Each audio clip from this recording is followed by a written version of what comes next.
What's going on, foodie fam? So we got this Tuscan salmon, and thank you to one of my subscribers, Sinclair. She wanted me to make one of her favorite dishes, and I'm not gonna lie, I looked at this and it looked so good. It had over 3.2 million, but when I tasted it, I knew we can do better. So let's get started.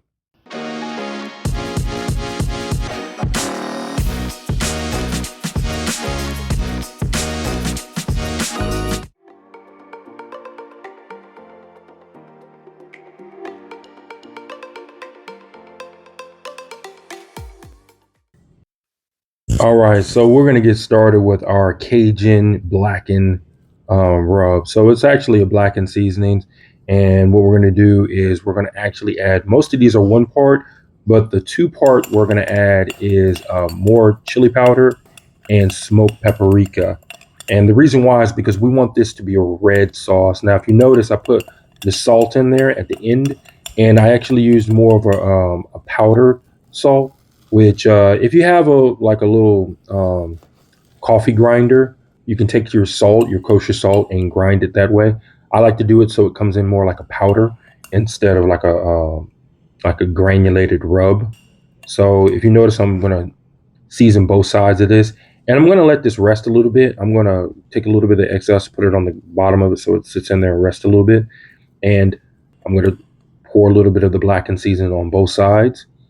This recipe is actually very good. Now, the original recipe only requires like salt and pepper, and it's good, but it doesn't have enough flavor to it.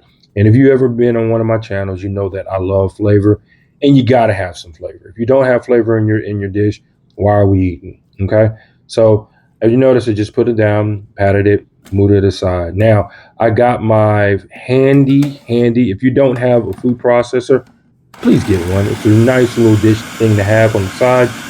This food processor, I'm just adding onions and garlic. Now, I actually want to cut this down to like a finer paste because I'm going to use this later into the sauce, and I don't want thick pieces of onion or garlic in my sauce. Okay, so I added some olive oil to the pan, and I put this down on this. The normally this would be skin side, but this is skinless, so I took the skin off on both sides. You don't have to take it skinless. Now, if you do skin, keep the skin on. When you keep the skin on, you do not have to put seasoning on the skin side. Best thing to do is just salt it and leave it alone. Now, right here is what I add a little different. This is butter, but I used a compound butter. It's like an herb butter that I had left over from another dish I made. And I'm just pouring a little bit on top of it. Now, this salmon is not completely cooked, so I don't want you looking at this doesn't look done. I don't want it completely cooked just yet. I'm just searing it on both sides, and I'm going to pull it off. Now, it is falling apart, so it's pretty close to done, but not all the way. And I'm pulling this out the side. So now I want you to also know, if you like your salmon medium or medium well, you can eat it medium well. You do not have to cook well done. It actually tastes pretty well as a medium well. But now I added my garlic and onion on there, and I'm going to saute that down. I added a little bit of water because I didn't want my seasonings to burn. Now, this is a pro tip right here. Adding a little bit of water into your garlic and onions will stop it from burning, and it works every single time. Now, I got my spinach in there, and I'm just going to put a lid over it to kind of let it steam a little bit so it can wilt down a little faster.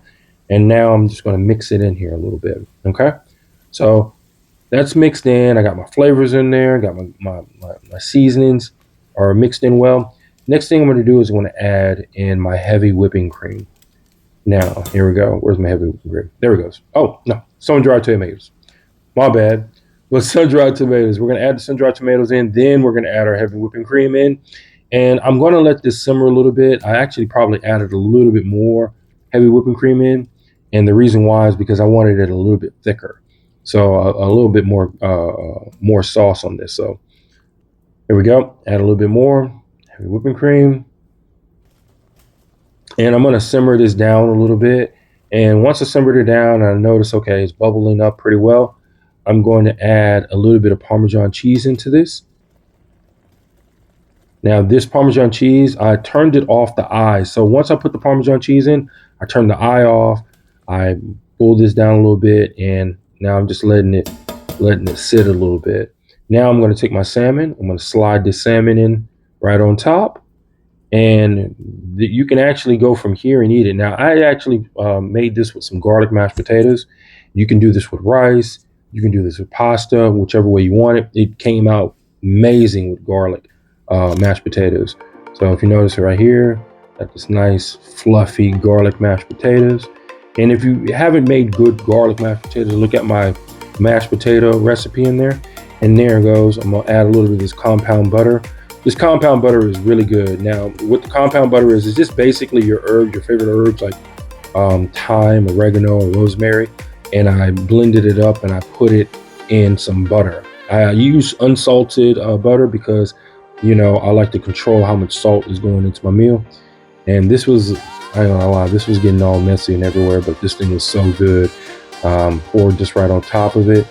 And just look how good this is. I'm gonna add a little bit of microgreens on top of it, but that's it. But you don't need to. And I'm telling you right now, if you haven't had it, it's amazing.